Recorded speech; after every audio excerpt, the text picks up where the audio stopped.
Friends, कैसे हो आप सभी का आज फिर ताराचंद एकेडमी यूट्यूब चैनल पर हार्दिक स्वागत व अभिनंदन है। दोस्तों हम बात कर रहे हैं क्लास 10th मैथमेटिक्स का। आज हम सेकंड चैप्टर पॉलिनोमियल्स बहुपद पर डिस्कस करेंगे। दोस्तों हमने पहले एरिथमेटिक प्रोग्रेशन समांतर श्रेणी पर डिस्कस कर लिया था। आज हम एक नया चैप्टर लेकर आए हैं, बहुपद, polynomials. What is the polynomials? बहुपद क्या है, जो क्लास 10th मैथमेटिक्स एनसीईआरटी का दूसरा चैप्टर है दोस्तों। तो आज हम इस बहुपद पर डिस्कस करेंगे। तो यदि आपने वीडियो को लाइक नहीं किया है तो लाइक कर दीजिए, और चैनल पर नए हो तो चैनल को ज़रूर सब्सक्राइब कर दीजिए, और अपने दोस्तों के पास जल्दी से जल्दी शेयर कर दीजिए दोस्तों। तो देखिए, मैं बात करता हूँ, पहले चैप्टर का नाम है बहुपद। तो पहले तो आपको बहुपद की बेसिक जानकारी होनी चाहिए कि बहुपद क्या होता है। तो देखिए, मैं आपको बता देता हूँ कि बहुपद क्या है। बहु का अर्थ है बहुत सारे पद यानी पद। बहुत सारे पदों को क्या कहते हैं? बहुपद। जैसे दो या दो से अधिक पद होंगे, एक नहीं, वो तो एकल पद हो जाएगा। इसके अलावा दो या दो से अधिक पदों को क्या कहते हैं? बहुपद। तो यहाँ लिख लीजिए, दो या दो से अधिक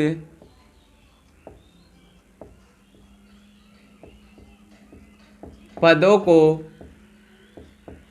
बहुपद कहते हैं। इसके अलावा यदि मैं बात करूं, इसको मैं ऐसे भी लिख सकता हूं, दो या दो से अधिक घातों को भी क्या कहा जाता है? बहुपद। यानी दो या दो से अधिक घातों की उसे बहुघात ये कह सकते हैं। जैसे यदि क्वेश्चन में हम बात करते हैं तो होता है रेखिक समीकरण द्विघातीय समीकरण, त्रिघातीय समीकरण। अर्थात मान लीजिए कोई समीकरण रेखिक समीकरण है,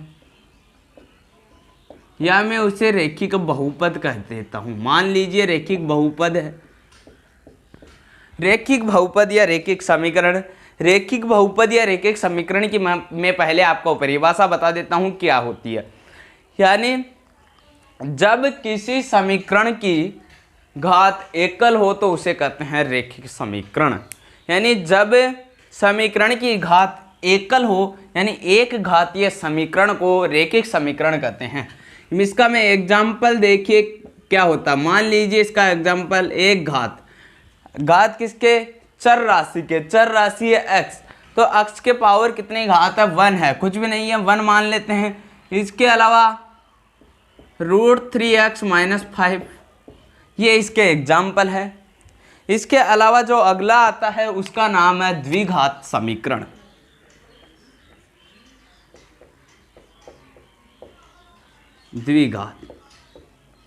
द्विघात समीकरण क्या है? द्विघात समीकरण वह समीकरण जिसकी घात 2 हो, जिसकी घात 2 हो उसे कहते हैं द्विघात। द्वि यानी दो, घात यानी घात, जिसकी घात 2 हो उसे कहते हैं द्विघात समीकरण। जैसे एग्जाम्पल लिख देता हूँ 2x² - 6, और ऐसे ही कुछ एग्जाम्पल है x² - 9। मान लीजिए इनकी घात क्या है? x की घात 2 है, तो इसे कहते हैं हम द्विघात समीकरण। इसके अलावा त्रिघात समीकरण, चतुर्घात समीकरण ऐसे हैं, लेकिन आप इसमें त्रिघात समीकरण तक ही डिस्कस करोगे। तो देखिए त्रिघात समीकरण क्या होता है? त्रिघात यानी जिसकी घात क्या हो? अधिकतम 3 हो, उसे कहते हैं त्रिघात समीकरण। जैसे इसका एग्जाम्पल लिख देता हूँ 3x³ - 2x² - 5। कोई सा भी एग्जाम्पल ले सकते हो आप, x³ - 5x² + x - 6।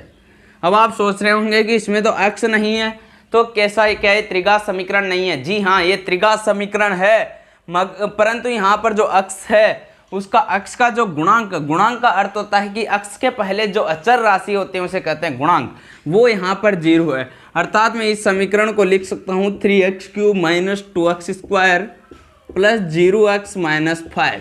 इस समीकरण को मैं इस टाइप से लिख सकता हूँ। यहाँ पर भी मान लीजिए x² नहीं होता तो मैं इसे +0x² लिख सकता हूँ।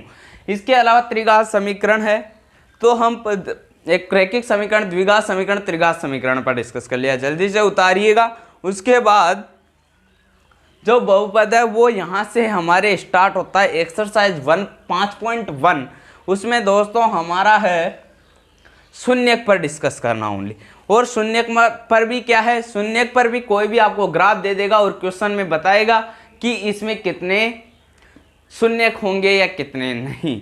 तो देखिए हम इस पर आगे कैसे हल करेंगे। मैं इसको मिटा देता हूं। अगला है अपने पास शून्यक। समीकरण पर हमने डिस्कस कर लिया था। इसके अलावा अगला है शून्यक।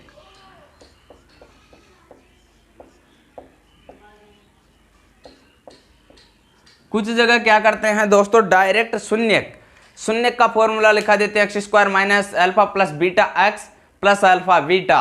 ये क्या है, शून्यक ज्ञात करने के फॉर्मूले हो जाते हैं या सत्यता की जांच करने के फॉर्मूले हो जाते हैं। या शून्य ज्ञात करने का -b/a लिखा देते हैं, लेकिन उनको पता नहीं है कि शून्य क्या होता है। देखिए शून्य की परिभाषा होती है दोस्तों, पहले शून्य की परिभाषा पता होनी चाहिए। इसकी जो मुख्य परिभाषा है वो है, जब ग्राफ x अक्ष को किसी बिंदु पर काटे तो उसे कहते हैं शून्य कहते हैं। जब ग्राफ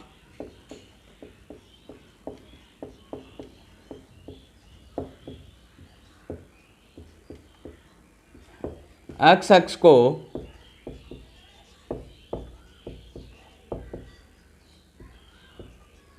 किसी बिंदु पर काटता है, साथ के साथ उतारते रहना है, तो उसे शून्य कहते हैं।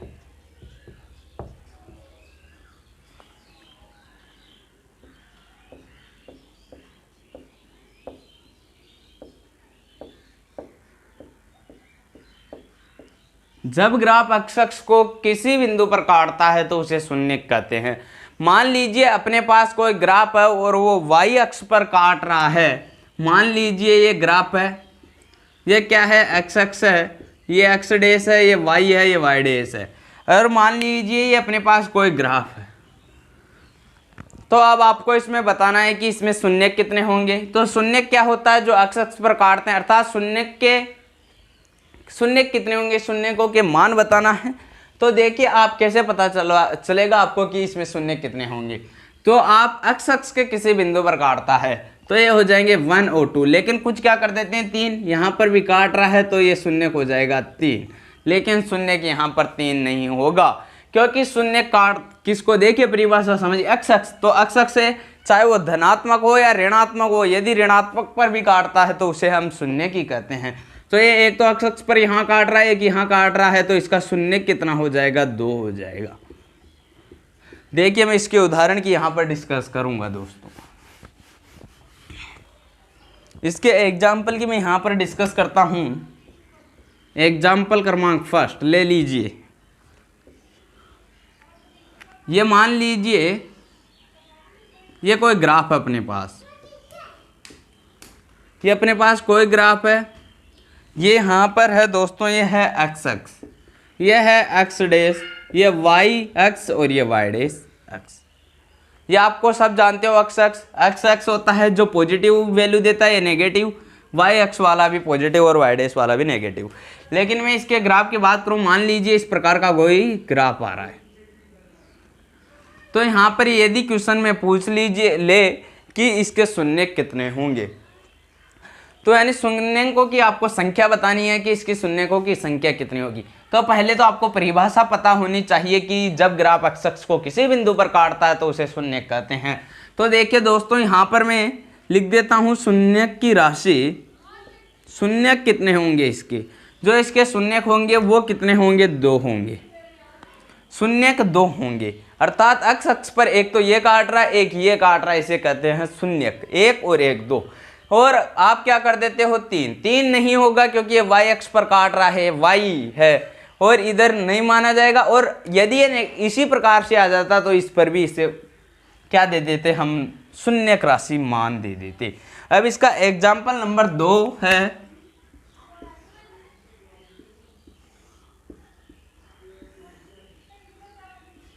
यह है x, यह है x डैश, यह है y और ये क्या है y डैश।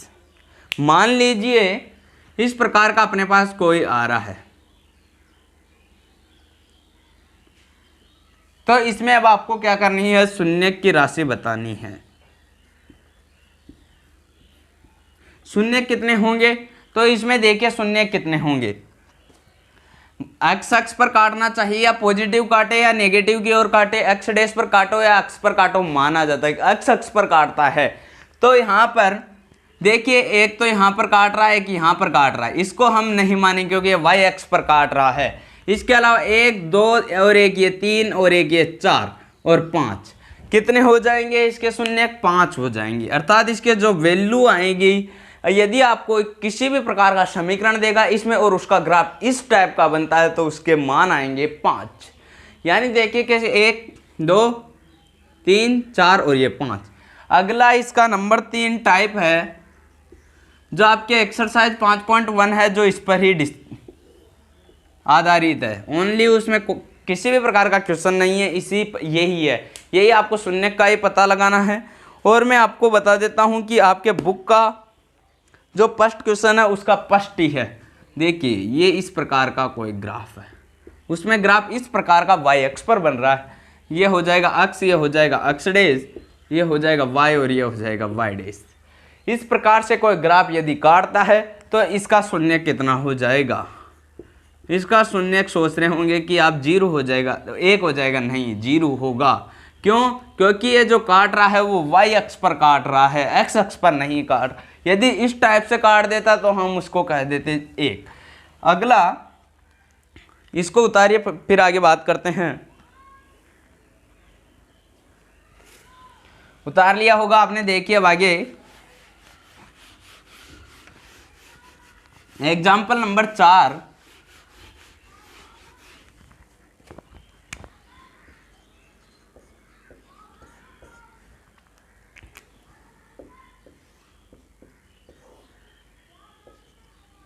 एक्स है, ये एक्स डैश है, ये वाई है और ये वाई डैश है। देखिए 5 नंबर ये यहां पर है,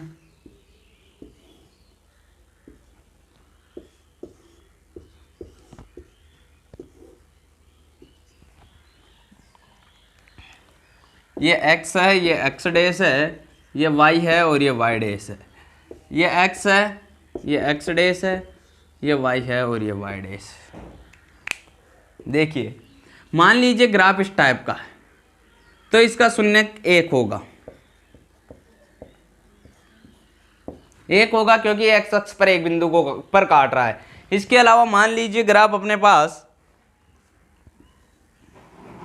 ये है तो इसका शून्य कितना होगा? इसका शून्य होगा 2, क्योंकि x अक्ष पर देखिए 2 बिंदु पर काट रहा है, 1 और 2, सॉरी 3 होगा, क्योंकि एक ये और एक यहाँ काट रहा है और एक यहाँ काट रहा है। इसको शामिल नहीं करेंगे क्योंकि ये y अक्ष पर ग्राफ काट रहा है, इसके लिए इसका शून्य होगा 3 होगा।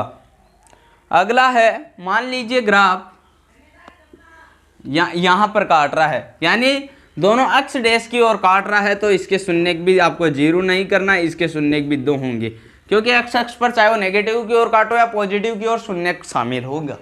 यहाँ वाई अक्ष पर नहीं काट रहा, एक्स अक्ष पर काट रहा है, इसलिए इसके शून्य कितने होंगे? 2, इसके 3, इसके 1। तो आपको ये अच्छे प्रकार से समझ में आ गया होगा। इसके अलावा मैं आगे बात करता हूँ, एक्सरसाइज 5.2 पर भी थोड़ा डिस्कस कर लेता हूँ दोस्तों।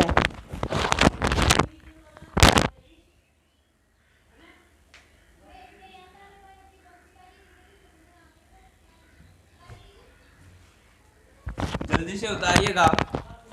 चलो मैं इस पर 1-2 आधारित क्वेश्चन और देख लेता हूँ, उसके बाद अपनी आगे चल जाएगी हेडिंग क्या है।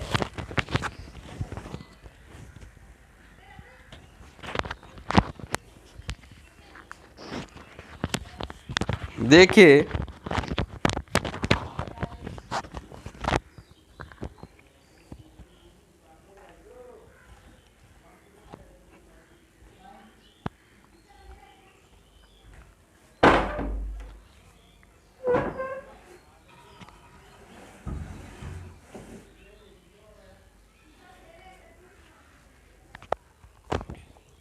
देखिए इसका अगला एग्जाम्पल मैं यहाँ बता देता हूँ, एग्जाम्पल क्रमांक 6। इसको मिटा देता हूँ, पहले ऐसा करता हूँ। ये जो आपके ये तीनों है, ये है दोस्तों आपके जो एनसीईआरटी के क्वेश्चन है, क्वेश्चन क्रमांक 1 ही है, वहाँ ओनली क्वेश्चन उसके अलग अलग 6-7 पार्ट है, वो यहाँ पर है। ये सभी आपको यहाँ पर मिल जाएंगे। 3-4 क्वेश्चन है, 3-4 क्वेश्चन मैं आपको करा रहा हूँ। अगला है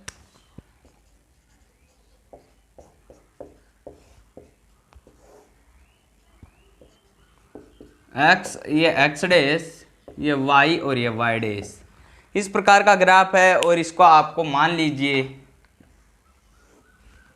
ये इस प्रकार का इसका क्या बन रहा है, ग्राफ बन रहा है। तो इसका शून्य का दर्शाना है कि इसका शून्य कितना होगा। इसका शून्य होगा दोस्तों 1, 2 नहीं 1, क्योंकि ये तो वाई एक्स है, ये एक्स एक्स है, तो यहाँ पर काट रहा है, तो इसका शून्य हो जाएगा 1। इसके अलावा अगला एग्जाम्पल है,